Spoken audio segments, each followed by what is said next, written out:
Africa Prime, brought to you by Jamison Select Reserve.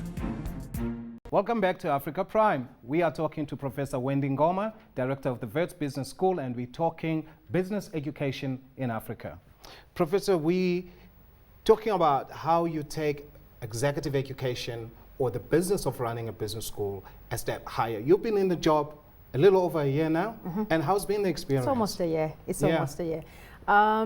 Look, it's a challenging job, and also largely because you're running an institution that has a history that is well known, right, internationally. So you are therefore in that delicate space of trying to build an institution while at the same time you're trying to address expectations. So it's quite a challenging thing because, I mean, remember, universities by their nature tend to be inward, looking than externally driven.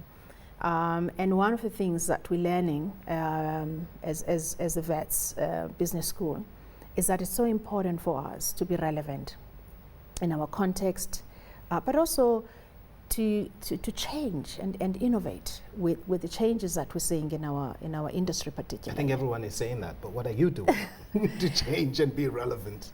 Look, it's again about how do you create content that's relevant. Now, traditionally, business schools are known for MBAs. One of the things that we did in the past 2 years, we launched about 5 programs, master's programs, in various areas of specialization. We targeted areas that we thought people wanted to learn something on. This was on strategy and innovation, so students can now come and do a full year program on that. People can do a program on entrepreneurship. You know that entrepreneurship is one of those popular areas. Marketing, strategic marketing, and finance, which is a big thing in the continent. Whether the crisis also stimulated that is something else. We are actually looking at creating a center for finance, the Wits Center for Finance, and largely because we've seen the demand. I presume this is an exclusive to Africa Prime. Starting a Center for Finance. Yes, that's usually exclusive. That's usually exclusive. We're working on that, with the senior university leadership. And again, it's because of the demand. Because initially, we looked at mainstream programs like the MBA, as I say, and we thought everybody wanted to go there. But the 2 years showed us that no, the landscape has shifted completely. People want, so while some want general management, others want to go deep into areas of specialization. So the nature of a business school is actually evolving. It is evolving. Rather rapidly too. Rather rapidly too. But also, let's look back and say, in the past it was easy to think you're playing for your own audience, which is South Africa. But it's no longer that. We are part of the global community of business schools. And you're very global. There isn't an award you haven't won in the last few years. Every year, that school receives an international award of sorts. What does it take to stay on top? A lot of dedication, a lot of commitment. As a leader of a school, I think it's like being a conductor, in a choir. You can conduct, but if you don't have the voices, forget it.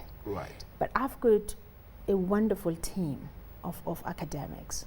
One thing that I'm proud of is that Wits has actually kept its tradition of being a very good school if you want an intellectual program, intellectual stimulation, that kind of academic rigor. And my academics, I think, overall have consistently ensure that the quality of our programs stand out. So those are some of the things that count a lot. We are in the process, for instance, of building our faculty, that is our staff complement, to ensure that there's a greater balance between local academics and international academics. Can I talk on that point? Yeah. Because you're one of only 2 women in this continent running business schools, besides one other lady in Nigeria. Yeah. Is there much interaction between business schools or executive education programs in Africa? Yes. We may not be at a stage where we've literally collaborated as extensively as we would like.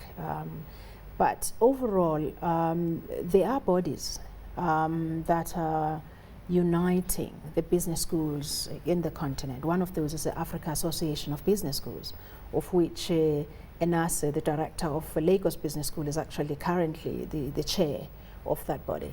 Now, why this body was created? It was again first to make sure that Africa can compete as a bigger voice rather than as individual schools, you know.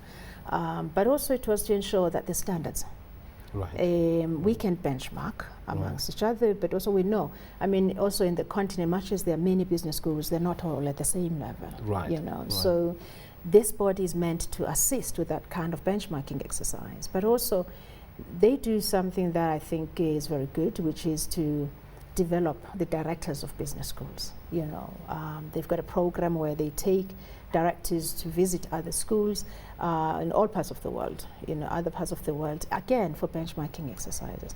Now, at a level of content where you say, could my executives at the business school go somewhere else? We've started those relationships, and I think largely because Wits is when we look at Wits, we don't look at the Wits Business School alone, we look at Wits University as a whole, all right? Just making an example now.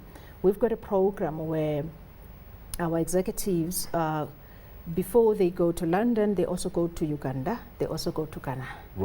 Again, to understand the markets, to understand, because these programs are in finance, to understand how other countries are looking at financial issues and how they build financial institutions. Now, some of the challenges, I'm thinking, if you have people, you take people here and before they go to London or New York, they have to start somewhere, to some country in Africa. And I'm thinking, well, probably the dynamics in which way the world is going have an impact on that. And on the other hand, it's because you are trying to make yourself relevant by bringing the African element and making it strong. Let me say, firstly, for us as a Wits Business School, the Africa element is not a word. We've always embedded ourselves in the continent. I mean, actually our slogan is sculpting global leaders, but for Africa, right?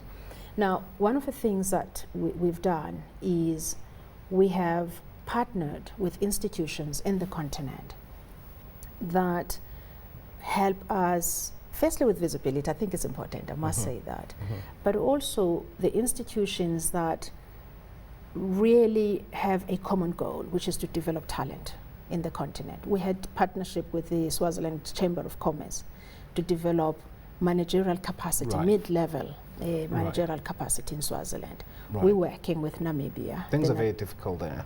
In Swaziland. But Namibia, yes. And we're also working with Namibia, the Namibian Tourism Board, and it's not just those, all right, because some of the companies in our country, those that have businesses in the continent, have actually asked us to present some of the programs in some of the regions. And I've heard a lot of South Africa is going to bleed talent, or is already bleeding lots of talent, because people are being recruited to go to these other African countries. And I wonder how much this will impact executive education. But on the other hand, of course, there is recognizing excellence. And I see you have the Management Excellence Awards, which you give out every year.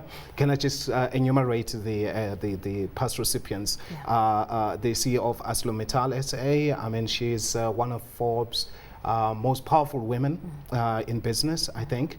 And then you have Raymond Ackerman, who started the Pick and Pay empire. You have Trevor Manuel, former finance minister, and now in charge of Africa's vision for economic development.